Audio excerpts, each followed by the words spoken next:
Results of this map every day in our yard. Storm Team meteorologist Lindsay Rachel is outside our Bridge Street studios right now.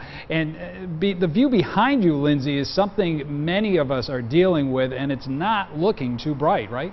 No, it's kind of brown, it's kind of dull, and Jim, you know why, but for those of you at home who might not be keeping track, if you take a look at the last 40 days in the city of Syracuse, 34 of those have been mostly sunny and dry. And while that's great for going to the beach or taking advantage of the pool or going for a nice walk, the views on your walks are getting a little burnt out. Central New York has certainly experienced the dog days of summer, and it's only the middle of July. That dry stretch has left the professionals at Proscapes dealing with a bit of a challenge. Mowing slowed down at all of our sites. But if you look at the books in the weather office, the numbers say Syracuse rainfall for June and July is near average. It's deceiving though, because there's been 3 days of quick downpours to bring us to that point. So right now your soil is very firm, so if we get a hard rain in a fast amount of time, it's not going to soak into the turf like it needs to or into the soil. It's going to run off.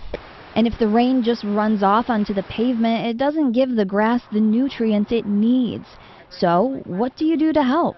You want to water at least for 20 minutes at night, after the sun's going down, dusk time. That way it gives it time to soak into the soil, not be evaporated out.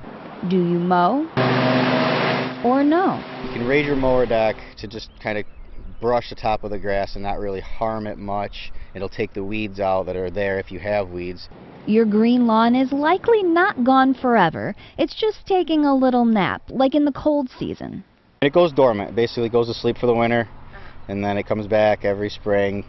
It's just the plant itself is very hardy. So while this grass is looking a little brown, a little dead, a little dry, this dry stretch isn't as bad as the dry stretch we had just 2 years ago in 2016 when much of the area was under a moderate drought. Jim Teskey will have a look at your extended forecast to let you know when we'll see some rain and if that rain will help with these lawns and our gardens. Live in East Syracuse, Lindsay Rachel, News Channel 9.